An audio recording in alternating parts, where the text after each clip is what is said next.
सभी साथियों का नमस्कार। आप सभी को दीपावली की हार्दिक शुभकामनाएं। आशा करता हूं आप सभी कुशल मंगल से होंगे और ईश्वर से ये प्रार्थना करता हूं कि आपके धन धान्य में, सुख संपत्ति में और संपदा में दिन ब दिन बढ़ोतरी होती जाए। दोस्तों, आज मैं बात करने जा रहा हूं इजराइल और गाज़ा के बीच हो रहे संघर्ष के बारे में। अब ऐसा प्रतीत होने लगा है कि हमास और इजराइल की जंग खत्म हुई सी महसूस होने लगी है।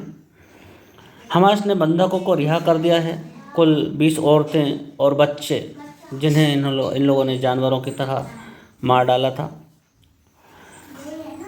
और बदले में इन बर्बर आतंकियों का साथ देने के एवज में गाजा में 70,000 लोगों को जान से हाथ धोना पड़ा। इससे 5 गुना लोग घायल हो गए हैं और अपंग हो गए हैं, जिनको हम अपंगों की श्रेणी में आ गए हैं।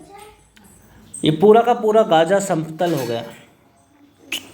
ज़मीन पर घास भी उगने से पहले 50 बार सोचेगी। इतना गाजा की ज़मीन में बारूद ढोल दिया गया है इजराइल के द्वारा। यहाँ सोचने वाली बात यह है कि अगर रावण बसेगा तो लंका तो जलेगी, क्योंकि गाज़ा ने राक्षस पाले थे तो उसकी कीमत तो गाज़ा को चुकानी ही थी।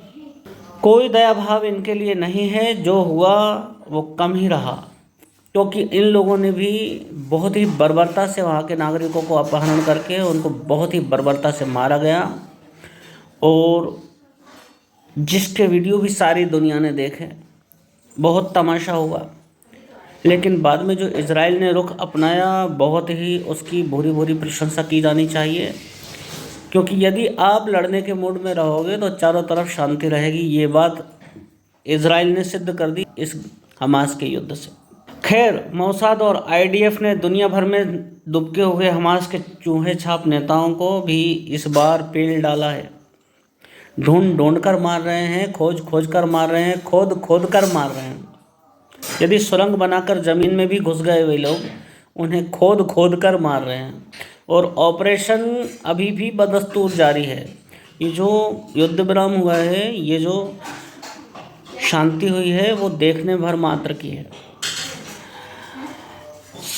सबक पूरे जुनूनी जिहादी जमात के लिए ये बात एक सबक के रूप में है कि आप हद में रहो। यदि नहीं रहोगे, यदि इधर उधर झांकोगे, यदि अपनी मर्यादा को तोड़ोगे, यदि अपनी लक्ष्मण रेखा को पार करोगे, तो उसकी कीमत आपको चुकानी होगी। हर सिर्फ वही होगा जो इस समय हो रहा है, और इससे अच्छा कुछ हो भी नहीं सकता था। तो इस स्टोरी के साथ में मुझे इस बात की तो संतुष्टि है कि, और इस बात पर पूरा विश्वास भी हो गया है कि जब भी विश्व में शांति आएगी, वो ताकत के बल पर ही आएगी। यदि इजराइल लड़ने के लिए तैयार नहीं होता तो उसका खेल ये लोग सन 1947 में ही ख़त्म कर चुके होते। इस इजराइल के इस रुख से हम सभी को ये भी सीखना होगा कि यदि आप लड़ने के लिए तैयार हो तो विरोधी शांति के पक्ष में हमेशा रहेगा। इसी के साथ आज्ञा चाहता हूँ। जय हिंद।